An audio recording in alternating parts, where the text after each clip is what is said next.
안녕하세요, 여러분. 저는 아직 창창한 나이라고 생각하며 살고 있는 30대 후반으로 접어든 여성입니다. 매번 이곳을 찾아와서 다른 분들의 사연을 들으며 같이 웃고 같이 울고 하다가 제 이야기를 써보려고 글자를 적으니 뭔가 이상하기도 하고 쑥스럽기도 한 마음이 듭니다. 제 이야기를 과연 이곳에 풀어놓아도 다른 분들이 저처럼 웃고 울고 함께 저의 마음을 공감해 줄까 싶은 생각이 들어서 이렇게 글 써도 되나 하는 망설임이 생기기도 합니다. 혹시나 제 이야기가 재미없으면 어떡하지 하는 고민이 드는 이 밤에 아무래도 답답한 속을 달래줄 수 있는 곳은 여기밖에 없다는 생각에 글을 적어 내려갑니다. 저는 아직 적다면 적은 30여 년을 살았지만 다른 분들이 60대, 70대에 겪는 풍파를 모조리 겪었다는 생각을 이상하게 지울 수가 없습니다. 남들은 살면서 한 번 겪기도 힘들다는 갖은 순환과 시련을 저는 왜 이렇게 이른 나이에 겪게 되었는지 참 제 운명이 이렇게 기구한 건가 싶기도 하고요. 하지만 이제는 모든 일을 보내주었기에 조금 다른 생각을 가지고 살아보려고 합니다. 이른 나이에 겪게 되어서 남들보다 더 단단해진 제가 될 수 있었다고요. 이쯤 되면 얼마나 모진 일을 겪었기에 저런 소리를 할까 싶으시죠? 물론 기상천외한 놈들이 판치는 세상이라 제 이야기가 별거 아니게 느껴지실지도 모릅니다. 하지만 제 인생에서 이런 일은 두 번 다시 없을 것이며 다른 분들 인생에도 이런 일이 없길 바라며 제 사연을 한번 끄적 걸어봅니다. 지금부터 저와 함께 시작할 제 이야기를 끝까지 들어주시고 여러분들의 좋은 조언을 가슴에 새겨보도록 하겠습니다.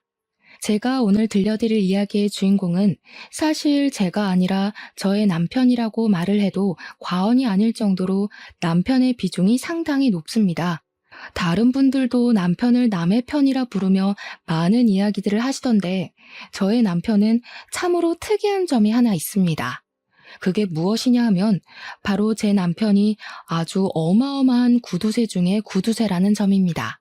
동화책에서나 나오던 스크루지 아저씨 그 인간보다 더하면 더했지 덜하지 않은 사람이죠.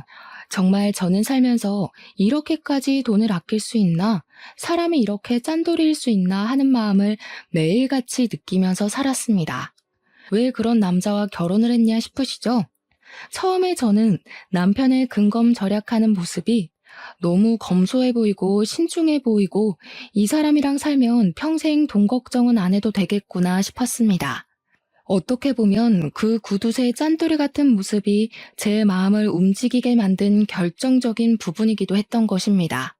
저랑 남편은 제가 다니던 직장에서 만나게 되었는데 제가 일하던 곳이 주방용품, 그러니까 업소용 주방 가전, 가정용 주방 가전 같은 것을 파는 매장이었습니다. 그 매장에서 저는 일개 직원에 불과했지만 우리 남편은 그 커다란 매장을 운영하고 있는 사장님이었습니다. 매장이 꽤 큰 매장이기도 했고 물건을 파는 게 아무래도 가전 쪽이고 업소용이 훨씬 많다 보니까 매출 자체는 꽤 많은 그런 매장이었습니다. 원래 주방 가전이라는 게 여성들의 마음을 움직이게 하는 전자제품이다 보니까 구매를 하러 오시는 분들이 통 크게 주문을 하시곤 하셨거든요. 한마디로 남편은 현금을 꽤 만지는 사람이었습니다. 현금으로 사면 살짝 할인도 해드리고 수수료도 조금 빼주고 하고 있기 때문이었습니다. 거기다가 가게에 들어오는 가전들이 중고 가전들도 있었고 새 가전들도 취급을 했는데 다른 매장이 철수할 때 싸게 수입해서 번쩍번쩍 광을 내고 조금 웃돈 받아 팔기도 했었습니다. 철수하는 매장에서 다량으로 물건들이 들어오게 되면 꽤 대박인 수준으로 물건 재판매가 되어서 돈을 굴리기엔 쏠쏠한 매장이었습니다. 아무튼 그런 남편은 돈을 잘 번다는 사람임에도 불구하고 엄청난 짠돌이처럼 굴었는데 사실 연애를 할 당시에는 이 정도까지 짠돌이는 아니었습니다. 돈을 써야 하는 타이밍에는 팍팍 쓰면서 저에게 선물도 잘 안겨주었고 아낄 때는 그 누구보다 아끼며 사치를 절대 하지 않는 계획적인 인간처럼 보였습니다. 거기다가 남편이 저보다 10살이나 연상이었기 때문에 사실 연애를 할 당시에 제가 지나가는 말로 예쁘다 하면 바로바로 결제를 해주는 그런 남자였죠. 한마디로 사랑하는 사람에게만큼은 절대로 돈을 아끼지 않는 이 시대 최고의 남성이었단 말입니다. 하지만 사업장에서는 연애할 때의 모습과는 전혀 다르게 조금 구두쇠처럼 굴기는 했었습니다. 뭐 예를 들면 회식을 할 때 메뉴는 무조건 돼지로 통일이라거나 커피 같은 것도 직원들이 지나가는 말로 아메리카노 먹고 싶다고 말을 해도 믹스커피 타서 냉장고에 넣어두고 먹으라고 모르쇠처럼 굴기도 했습니다. 물론 저는 그렇게 아끼는 모습이 밉게 보이지 않았고 오히려 사람이 계획적으로 돈을 사용하는구나 멋있다 하고 느끼고 있었습니다. 왜 그런 모습이 멋있었냐고요? 그 이유는 저희 아버지께서 돌아가시기 전에 친한 친구분께 보증을 잘못 써주었다가 집이 쫄딱 망하면서 엄청나게 힘들게 살았기 때문이었습니다. 정말 너무너무 먹고 싶은 음식 한번 제대로 먹지도 못했고 사고 싶은 옷이나 화장품 따위의 것들도 사지를 못했습니다. 아버지 친구분의 뒤통수로 인해 그 빚을 전부 막아내고 갚아내느라 아버지께서는 한평생 팔자에도 없는 막노동을 하면서 돈을 악착같이 모으셨습니다. 그리고 그 빚을 몇 년에 걸쳐서 온 가족이 다 갚은 지 2년이 되던 어느 날, 막노동을 하며 얻게 된 폐병으로 인해서 아버지는 세상을 등지게 되었습니다. 저는 정말 그 이후로 보증은 당연한 이야기고 그 어떤 사람에게도 5만 원짜리 한 장 돈을 빌려줘 본 적이 없는 사람이 되었습니다. 저도 돈이 생기면 무조건 저금을 하고 계획을 가지고 돈을 쓰는 사람이 되었던 것입니다. 저도 물론 남편을 만나기 전에 여러 연애를 하면서 살았는데 그때마다 남자친구들이 저에게 짠순이라며 저의 근검절약을 나쁘게 보는 사람들이 덜어 있었습니다. 그래서 저는 저처럼 절약하는 습관이 있는 남자를 만나고 싶다는 생각을 꾸준히 해왔었는데 완벽하게 제 남편이 제가 원하는 모습을 하고 있더라고요. 우리 남편은 정말 심각한 구두쇠지만 저에게만큼은 돈을 아끼지 않겠다고 하지 않았겠습니까? 그러니 제 눈에는 누구보다 1등 신랑감으로 보였던 겁니다. 우리 남편이 저보다 10살이 연상이었기 때문에 사실 얼굴이 좀 많이 늙어 보이기도 했고 몸매도 아저씨처럼 볼품이 없는 사람이긴 했습니다. 하지만 그 모든 단점이 우리 남편의 절약 정신으로 용서가 되었습니다. 저의 앞으로의 미래를 생각하면 편하게 살 수 있겠다 싶은 그런 남자요.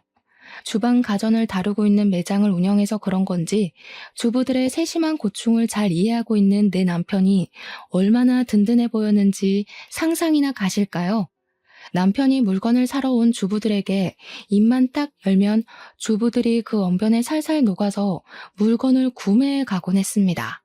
이쯤에서 우리 남편의 자랑 아닌 자랑을 멈추고 이야기를 하자면 저는 남편에게 프로포즈를 받았고 결혼을 하기로 했습니다.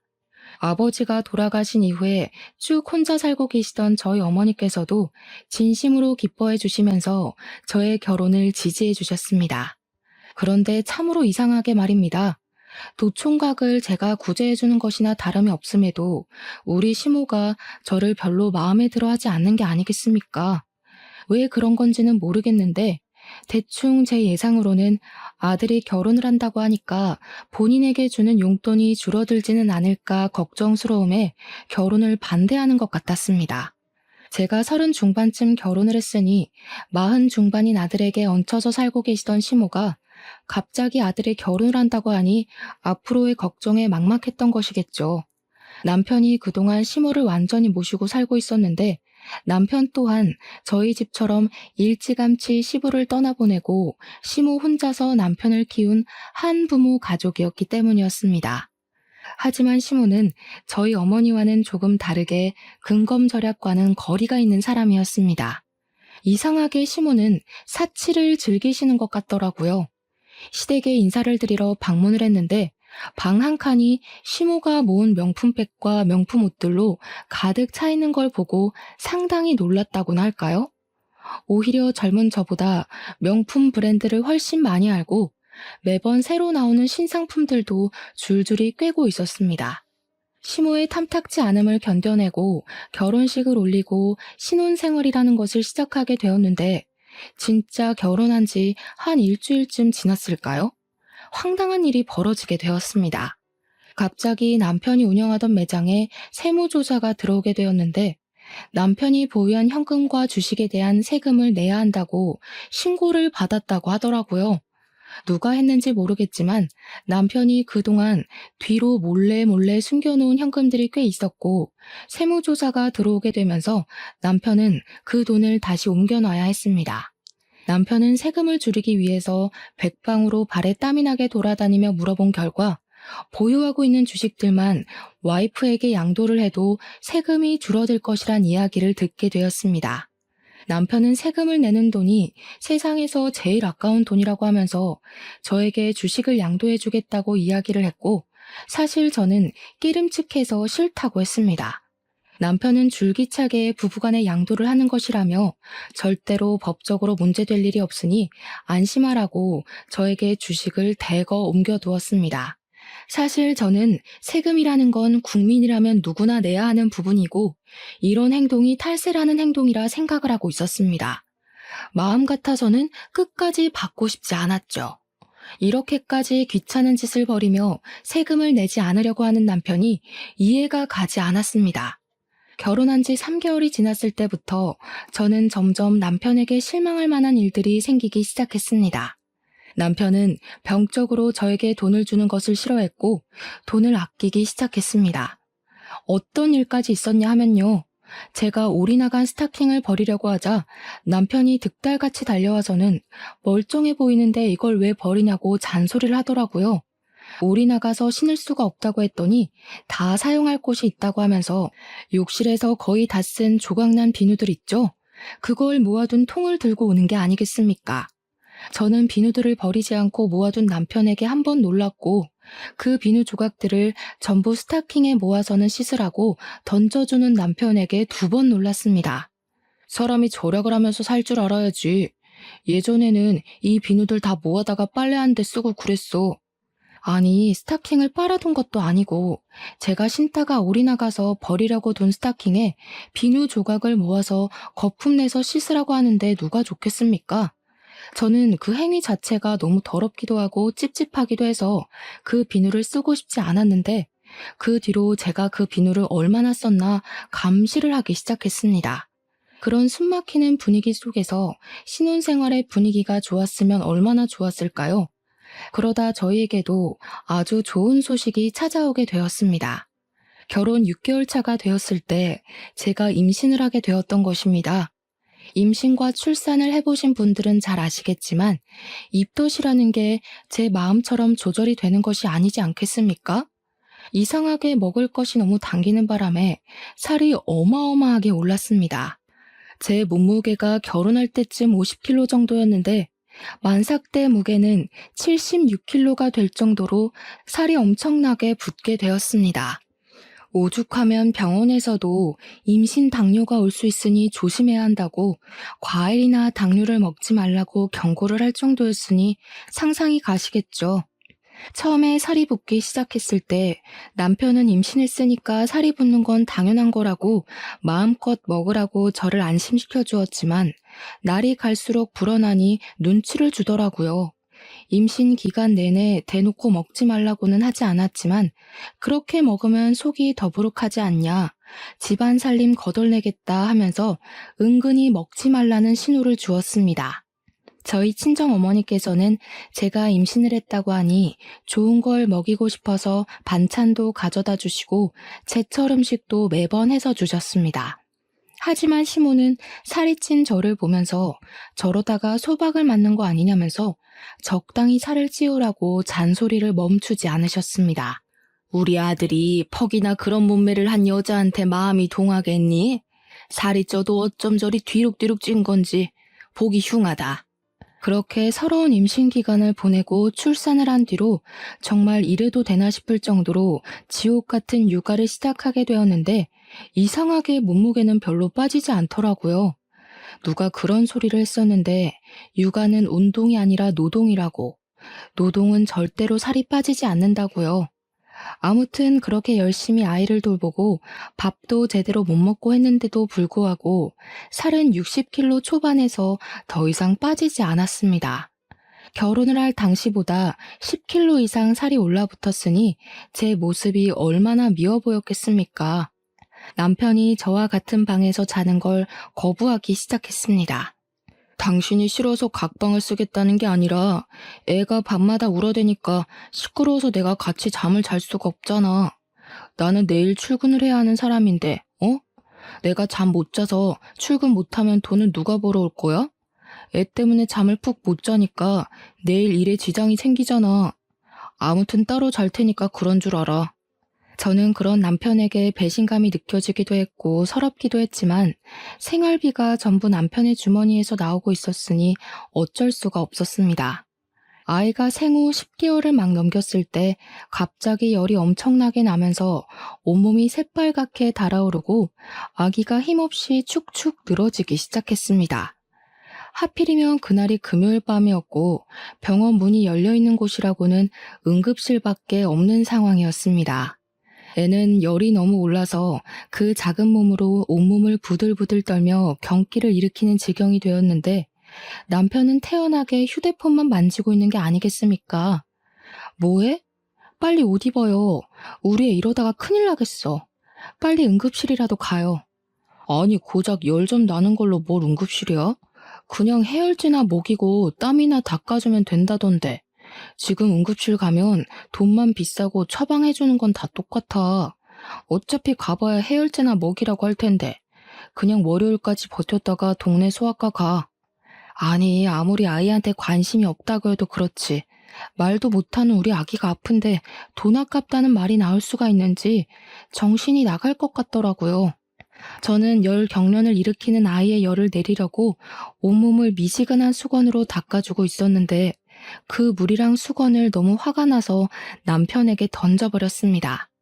당신이 그러고도 애 아빠야? 사람이야? 애가 아픈데 휴대폰만 만지고 있으면서 아무것도 안 하는 게. 아씨, 오래간만에 쉬는 날인데 별걸로 다 난리야. 그러더니 저를 째려보면서 축축하게 젖은 옷을 벗어 거실 바닥에 아무렇게나 던져두고는 방으로 쑥 들어가는 게 아니겠습니까? 저는 결국 터져나오는 눈물을 참지 못하고 애를 둘러엎고 택시를 타고 응급실에 갔는데 우리 애가 폐렴이라고 하더라고요. 정말 응급실 구석에서 그 작은 발에 수액을 맞고 있는 아이를 보면서 엉엉 울다가 처음으로 이혼이라는 것을 결심하게 되었습니다. 그런데 제가 이혼을 결심한 그 응급실 사건이 있었던 날 이후로 남편의 단점들 중에서도 엄청난 단점들만 제 눈에 쏙쏙 들어오는 게 아니겠습니까? 특히나 결혼 전에는 장점으로만 느껴졌었던 우리 남편의 짠돌이 같은 그 성격이 진절머리 나게 싫어지고 정말 죽이고 싶다는 충동까지 들게 하더라고요. 구두쇠 중에 구두쇠, 음식을 먹을 때에도 이건 얼마냐, 저건 얼마냐, 이 반찬 하는데 1,000원이면 만들 수 있지 않냐 하고 정말 미치겠더라고요. 아니 요즘 반찬 가게에서 반찬을 사도 얼만데 들어가는 재료값들은 물론이고 제 노동력은 생각도 안 하고 1,000원 이러고 앉아있으니 당연히 정신 나간 놈 같아 보였습니다. 저는 오죽하면 남편의 얼굴을 마주보면서 밥을 먹으면 체하는 기분이 들 것 같아서 밥을 따로 먹기 시작했습니다. 저는 애를 챙기느라 바쁜 와중에도 곧 다가올 돌날을 준비하기 위해 이리저리 발로 뛰며 돌잔치 장소도 알아보고 드레스 대여도 알아보고 있었습니다.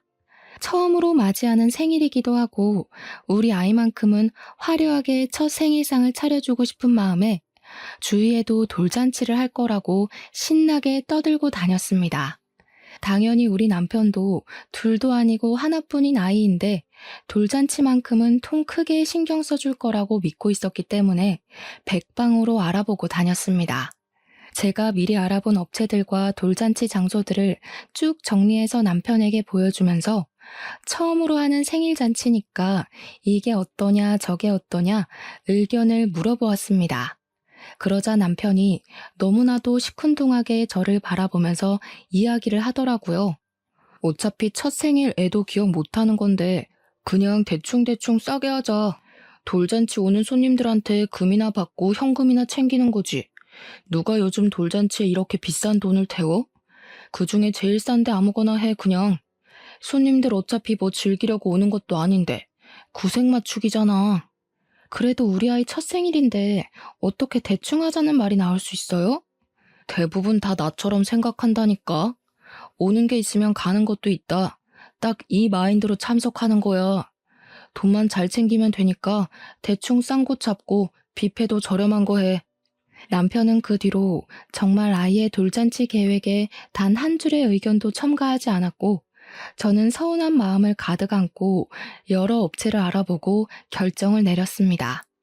남편에게 이 정도 돈이 들어갈 것 같다고 말을 하니까 뭐가 그렇게 비싸냐고 더 싼 곳으로 알아보라고 저에게 핀잔을 주는 것이 아니겠습니까? 뭐만 하면 돈돈거리니까 저도 서운하고 기분이 나빠서 친구들을 만나 수다라도 떨고 와야겠다는 생각이 들더라고요.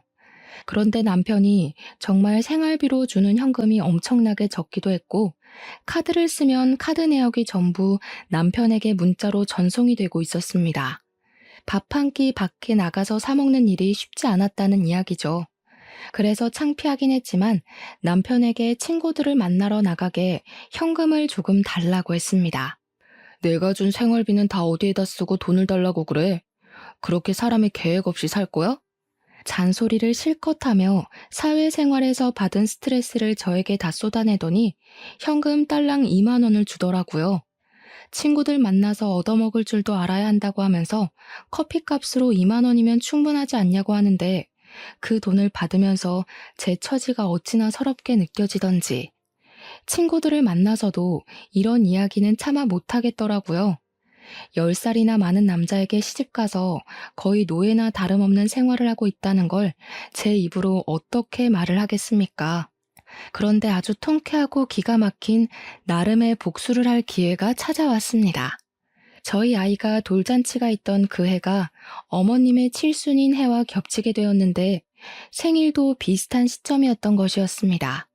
남편은 저희 아이 돌잔치는 싸게 빨리빨리 준비를 하라고 손님들에게 돈만 걷으면 된다고 말을 하더니 시모는 최고급 호텔에서 칠순잔치를 해주겠다고 하더라고요. 너무나도 당당하고 뻔뻔하게 저에게 이야기를 하는데 제가 기가 막혀서 무슨 대꾸를 해야 할지조차 감이 오지 않았습니다. 우리 엄마는 고생고생해서 나를 키워주셨는데 내가 그 정도도 못해? 우리 아이는 돈 없다고 동네 지하 뷔페에서 싸게 하자고 하더니 어머님 칠순잔치는 뭐가 다르다고 그렇게 크게 하냐 이거지. 너 진짜 생각이 못됐어. 칠순이랑 돌이 같냐? 우리의 칠순 때는 호텔에서 하겠지. 그걸 지금 말이라고 하는 거야? 우리의 첫 생일인데 칠순이랑 다를 게 뭐야? 야, 너는 우리 엄마가 앞으로 살면 얼마나 더 산다고 그걸 질투하고 그래? 됐고, 그렇게 결정했으니까 앞으로 토달지 마. 남편이 질투라는 단어를 꺼내는데 얼마나 어이가 없던지, 이걸 질투라는 단어로 포장할 수 있는 문제인지 모르겠더라고요. 저는 그 뒤로 이를 갈면서 어떻게든 남편에게 통쾌한 복수를 하겠다고 생각했고, 짜증을 꾹꾹 삼키고 어머님의 칠순잔치 식순에 아주 특별한 순서를 넣기로 결심했습니다. 그것은 바로 우리 아이의 돌잔치 식순을 어머님 칠순잔치 중에 끼워 넣기로 결정을 내린 것이었습니다. 남편이 호텔에 예약을 하기 무섭게 호텔 측에 따로 이야기를 해서 칠순잔치와 돌잔치를 같이 넣기로 결정을 내렸고 돌잡이와 돌상도 모두 준비를 마쳤습니다.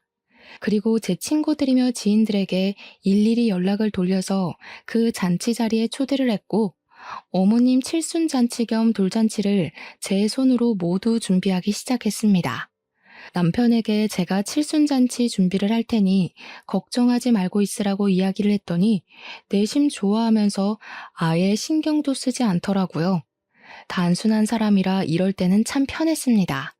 당연히 제가 이런 계획을 세우고 있다는 것을 시모와 남편은 꿈에도 생각하지 못했습니다. 우리 짠돌이 남편은 시모 칠순잔치에 방문할 손님들이 대충 100명 정도 될 것이라고 예상을 하고 있었는데 실상은 매우 달랐습니다. 우리 아이 돌잔치에 참석할 손님들만 해도 100명이 더 추가가 되었으니 얼마나 놀랐을지 상상이나 가시나요?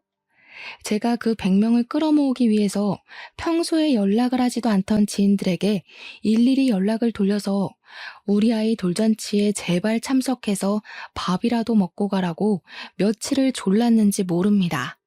당일이 되어서야 예약된 인원이 100명이 아닌 200명이란 사실을 알게 된 남편이 깜짝 놀라서 호텔 직원을 찾아가 따져 묻기 시작했습니다. 호텔에서 하는 잔치다 보니까 예약 인원수대로 식사가 코스 요리로 준비가 되었고 남편이 예상한 금액의 2배가 나오게 생겼으니 정신이 빠진 사람처럼 분주하게 돌아다니더라고요. 아니, 저희가 예약한 건 100명인데 왜 200명으로 되어 있습니까? 홀을 헷갈린 거 아닌가요? 이렇게 큰 장소를 예약하지 않았는데? 지난번에 손님 200분으로 변경하신다고 전화 받았었는데요. 남편은 직원이 당황해하며 예약 변경된 인원이 맞는다고 말을 하자 울그락 푸르락해져서는 저에게 무슨 짓을 했냐고 소리를 치며 대기실로 찾아왔습니다. 그런데 제가 이미 드레스로 갈아입은 상태였고 저희 아이도 돌잔치 드레스를 입고 있으니 남편이 입을 떡 벌리면서 뒤이어 말을 못하더라고요. 저는 남편에게 아주 태연하게 턱시도를 건네면서 어서 갈아입으라고 했고 남편은 손에 들린 옷을 보면서도 이게 무슨 일인가 의아해했습니다. 한복까지 곱게 빌려 입고는 칠순잔치 한다고 아침부터 신나서 미용실에 가서 화장까지 받고 온 시모는 저와 아이의 모습을 보고 당황해하더라고요. 당연히 본인이 주인공인 줄 알았는데 더 화려한 모습으로 나타난 며느리와 손녀를 보고 입이 떡 벌리신 거죠. 그 모습이 어찌나 통쾌하고 쌤통이던지 마음 같아서는 제자리 뛰기라도 하면서 만세를 부르고 싶었습니다. 어차피 당신이 돈을 아끼라고 했으니까 어머님 칠순잔치 때 우리 아이 돌잔치도 하면 되겠다 하고 생각했지. 당신도 얼른 옷 갈아입고 와. 남편이 어이없다는 듯 헛기침을 했지만 이미 일은 다 벌어진 뒤고 손님들도 하나둘 자리를 잡고 있는데 무슨 뾰족한 수가 있겠습니까? 처음에는 시모 칠순 잔치대로 식순을 했는데 시모는 이미 뒤이어 돌잔치가 시작된다는 것을 알고 있었기에 마음 놓고 기뻐하지도 못하고 인상만 뚱하게 쓰고 있더라고요. 시모 친구들은 아무것도 모르고 있다가 사회자가 이제 2부 식순으로 우리 아이의 돌잔치를 시작하겠다고 하니 다들 벙쪄서는 시모만 쳐다보았습니다. 시모는 그 자리에서 화를 내지도 못하고 불편한 한숨만 꾹꾹 삼키시더라고요. 저는 시모의 칠순잔치 축하 현수막까지 다 뜯어내고 우리 아이의 돌잔치 축하 현수막으로 새로 바꿔 달았습니다. 2부 행사처럼 돌잔치를 하고 돌상에 돌잡이에 스냅 사진이라는 것까지 알차게 다 찍은 다음 밥도 맛있게 먹었습니다. 그날 밥맛이 어찌나 좋던지 시모와 남편의 똥 씹은 얼굴이 반찬이더라고요. 그 이후에 남편은 식대로 나온 금액을 보고 온몸을 부들부들 떨었습니다. 애초에 자식 생일에 돈을 아끼지 않았으면 이것보다 당연히 싸게 먹혔을 텐데 자기 꾀에 자기가 넘어간 것 아니겠습니까? 모든 행사가 끝이 나고 옷을 갈아입고 나왔는데 분노에 휩싸인 시모가 갑자기 제 머리통을 확 치는 게 아니겠습니까? 네가 아주 내 친구들 앞에서 나를 망신 주려고 작정을 하고 덤비는구나. 순간 머리가 울리는데 저도 이성을 잃게 되더라고요. 열이 받으니까 눈에 보이는 게 없어서 저도 그만 시모의 머리통을 그냥 빡 날려버렸습니다. 아무래도 젊은 제가 팔 힘도 훨씬 좋지 않겠습니까? 애써 고정시킨 시모의 머리가 흐트러지고 옆으로 휘청거리시더라고요. 시모가 진짜 아프긴 아팠는지 눈물을 뚝뚝 흘리면서 남편을 바라보는데 남편이 씩씩거리면서 시모 편을 들더라고요. 너 정신 나간 게 틀림없구나. 지금 우리 엄마를 때려? 야, 너네 엄마가 내 머리통 때린 건 눈에도 안 보이냐? 야, 너네 엄마? 이게 진짜 그거랑 그게 같아? 어? 너 식대가 지금 얼마가 나온 줄 알고 이러는 거야? 이 홀 빌리는 데만 1,000만 원이야. 그런데 지금 식대만 2천만 원 나온 게 말이 되냐고. 너네 엄마네 손님들은 돈도 별로 안 내놓고 갔나 봐. 우리 애 손님들은 금반지에 돈봉투 아주 두둑하게 했던데. 그걸 왜 네가 챙겨? 내놔. 어머, 이걸 어쩌지? 현금은 이미 통장에 넣었고 금반지는 우리 엄마한테 녹여서 목걸이 만들어달라고 보냈는데 그렇게 통쾌한 복수를 하고 난 이후 남편은 아주 치사한 방법으로 저를 괴롭히기 시작했습니다. 바로 생활비를 확 줄여버린 것이었습니다. 남편은 생활비를 줄이면서 저에게 돌잔치 때 돈 많이 챙긴 거 아니었냐고 그 돈으로 생활하면 되겠다고 비아냥거렸습니다. 저는 아기 분유값에 기저귀 값에 부가적으로 들어가는 돈 때문에 힘들어 죽겠는데 남편이라는 놈이 저런 식으로 나오니까 열이 받아서 더는 이렇게 못 살겠다 싶었습니다.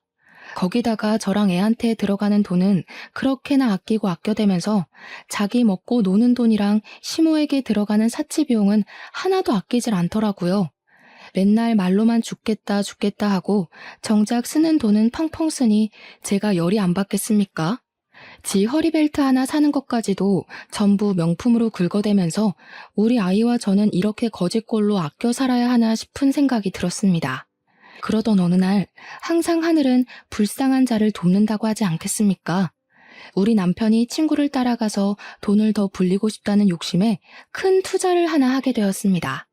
물론 저에게는 비밀로 하고 가게 보증금까지 담보로 잡고서는 고위험에 속하는 주식 투자를 하나 들어가게 되었는데 사실 저희 남편이 투자를 잘하긴 하거든요. 엄청나게 좋은 주식이라는 말에 큰돈 한번 당겨보자는 심산으로 친구 따라 알아보지도 않고 아무 주식이나 들어갔다가 휴지 조각으로 변해버리고 만 것입니다. 있는 돈으로만 투자를 했으면 돈 잃고 마는 것인데 가게 보증금까지 걸어뒀으니 남편 발등에 불똥이 튀기 시작한 거죠. 거기다가 엎친 데 덮친 격으로 팔았던 물건들에 어마어마한 클레임이 걸려오면서 된통 그 값까지 뒤집어 쓰게 된 것입니다. 우리 남편은 순식간에 빚더미에 앉은 알거지가 되었습니다. 남편은 급한 불을 끄고자 시모에게 가서 돈을 좀 빌려달라고 했는데 저희 시모도 엄청난 사치왕이라고 하지 않았겠습니까? 당연히 돈 없다고 했다더라고요. 그 이후에 남편은 정말 정신 나간 사람처럼 쉬지 않고 이곳저곳에 돈을 빌리러 다니기 시작했는데 어쩜 돈을 빌려주겠다고 나서는 친구가 하나도 없었습니다. 저는 그런 초라한 남편의 모습을 보면서 깨닫게 되었습니다. 남편이 오죽 짠돌이처럼 굴었으면 이런 위급한 상황에 돈을 빌려줄 친구가 하나도 없는지 말입니다. 저도 물론 근검절약하는 생활을 이어가긴 했지만 남편은 저와 수준이 다를 정도로 주위 사람들에게 돈을 아끼면서 살았거든요. 자기가 밥을 살 때에는 싸구려만 먹이고 남한테 얻어먹을 때는 하나라도 더 뽑아 먹으려고 애를 쓰는 사람처럼 살았으니 누가 남편을 돕고 싶겠습니까?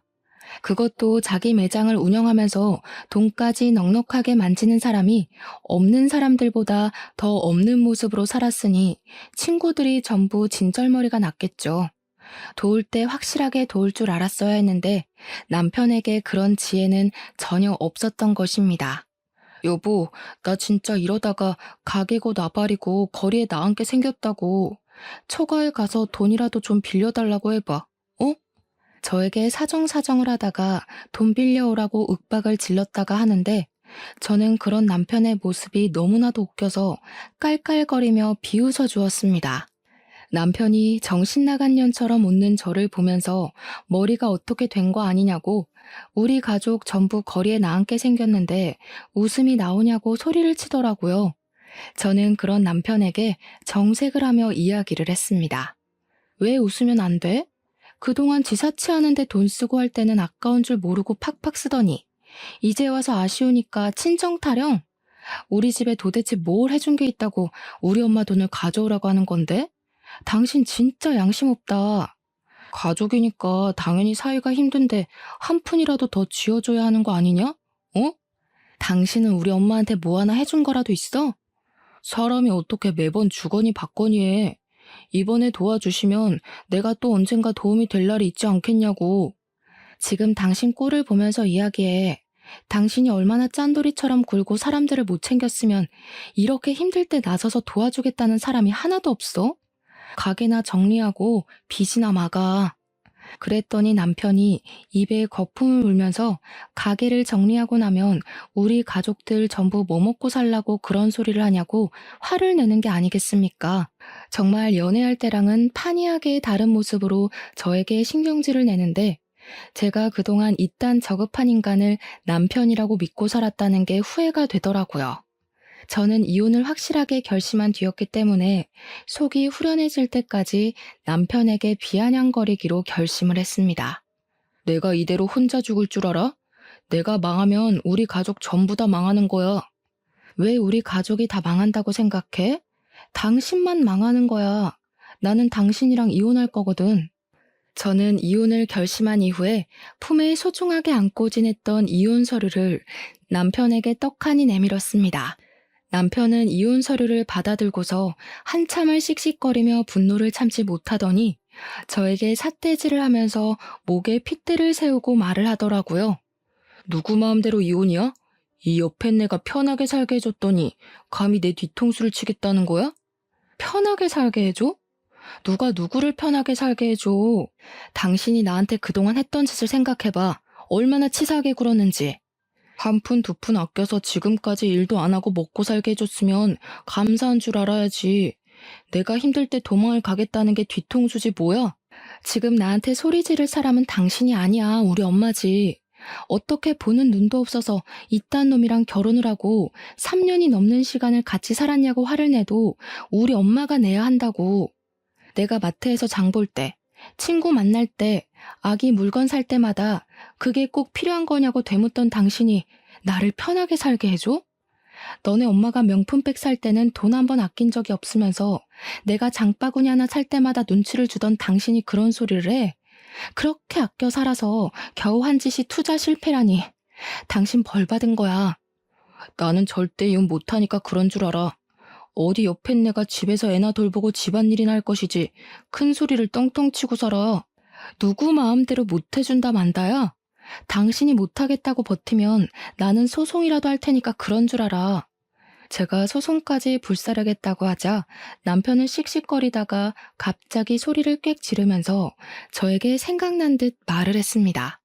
내가 신혼 초에 넘겨놨던 주식 있지? 그거 그대로 있지?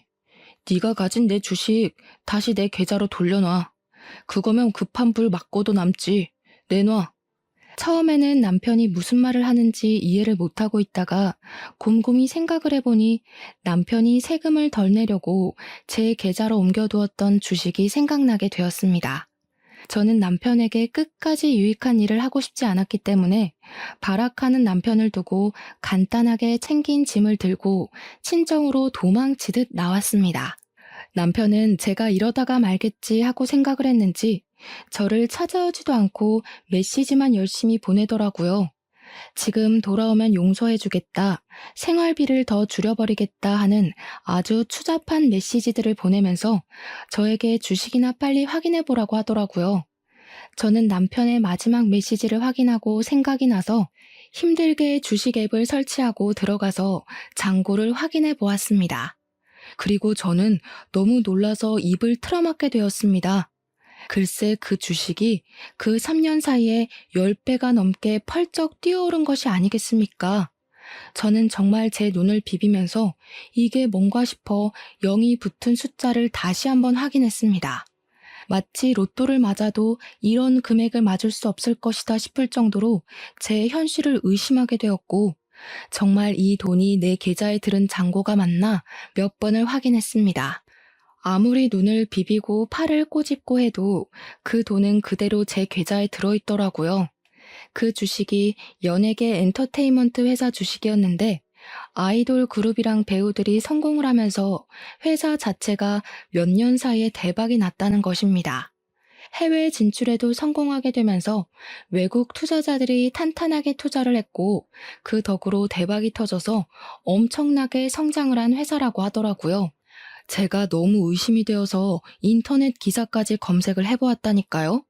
처음에는 분명 1억 조금 넘는 금액이었던 주식이 3년 사이에 10억이 넘게 불어난 걸 보니까 왜 사람들이 주식을 하는지 알 것 같았습니다.